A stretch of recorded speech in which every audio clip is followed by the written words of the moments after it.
here may be seated.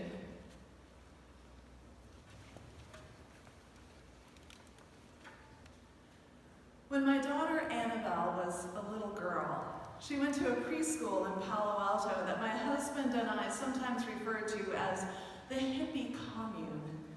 We meant that in the most loving way possible, of course.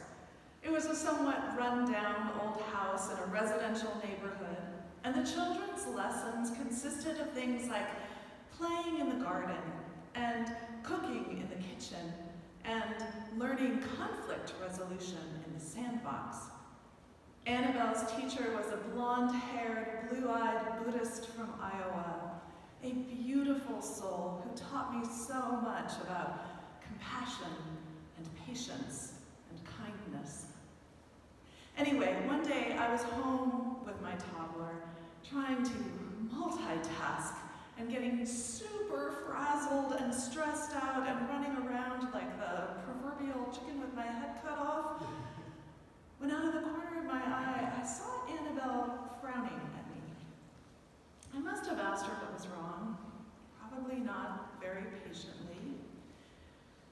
And she walked up to me and took one of my hands in her little toddler hands and said in her lisp, "Mama, take a deep breath. Take a deep breath." You may be getting that advice a lot these days. Breathe. Just breathe. This is good advice all the time, but especially when we're fearful and anxious. Simply becoming conscious of our breath can lower our blood pressure, clear our minds, and slow our heartbeats. Conversely, when we forget to breathe or have our breathing impeded, bad things start to happen. A couple of years ago, I went through a few weeks of not breathing at all well before I was diagnosed with a double pulmonary embolism, clots that were starting to close up both of my lungs. So I know firsthand how scary it is to feel like you can't breathe.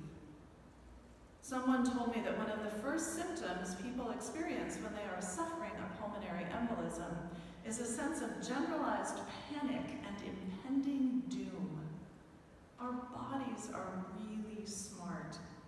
They often know things long before our conscious minds catch up with what is going on. Breathing is something we should be able to do automatically without thought or effort. When we struggle to breathe, we struggle to live. It's that fundamental. The Bible has a lot to say about breath. In the 2nd chapter of Genesis, God made humankind out of the mud of the earth and then breathed life into our lungs. In today's reading from Ezekiel, a new creation is imagined, a time when the whole nation of Israel, God's beloved people, will be brought back to the land of the living, brought back to their own soil, and filled with the Spirit and power of God. Even when the dry bones are covered with flesh and sinew and skin, they are not truly alive until the prophet follows the command of God to prophesy to the breath, calling out, "Come from the 4 winds, O breath, and breathe upon these slain that they may live." And with the breath that goes into them comes life and strength and vitality. Take a deep breath. It can be awe-inspiring to remember that every time we breathe in, we are sharing molecules with people from generations ago. People like Caesar and Shakespeare and Newton. As science writer Sam Keen has said, with every breath, you literally inhale the history of the world. In turn, hundreds of years from now, the creatures of the earth will be breathing in molecules that we are currently breathing out. Surely there is a lesson in here for us, a lesson about how God created things to be, especially in this time when we have reason to fear that an invisible enemy might be lurking in the breath of anyone who comes near us? What if the new awareness of how connected we all are to one another, how hard it is to keep physical distance, how many times in a normal day we touch surfaces that countless others have touched, how hard it is to know for sure that you're far enough away so that you're not sharing the same air. What if that new awareness is exactly what we need right now? What if it will provide the answer for how to live going forward, becoming not a source of anxiety, but of compassion and fellow feeling? To me, there's actually something beautiful in how hard it is to keep our distance. Exploring the connection between our current pandemic and climate change, writer and activist Lindley Mees writes, "Our economies, our human relationships, and our germs have very few degrees of separation. Practicing altruistic interdependence in this pandemic moment and this ecological moment might just be what can support life and living." I love this idea of altruistic interdependence. It is essentially how the gospel has always asked us to live, as if my well-being depends on your well-being, and vice versa, because it does. Separation and alienation are the great lies told to us by the enemy. They are not real. Not in the way that interconnection and interdependence are real, because they are built into the very fabric of creation and reality itself.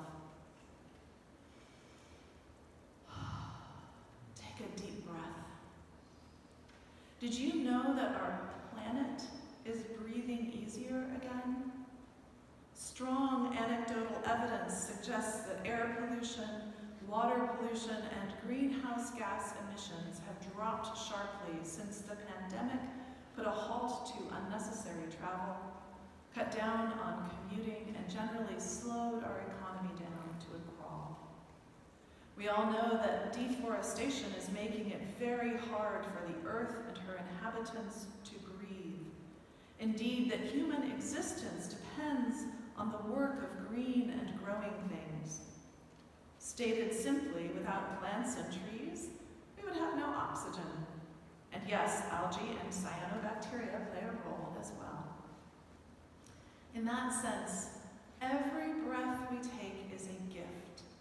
It comes from something other than ourselves. Anyone who doubts the interconnectedness of all life on this planet need only contemplate that fact. Forget about eating and drinking, producing and consuming.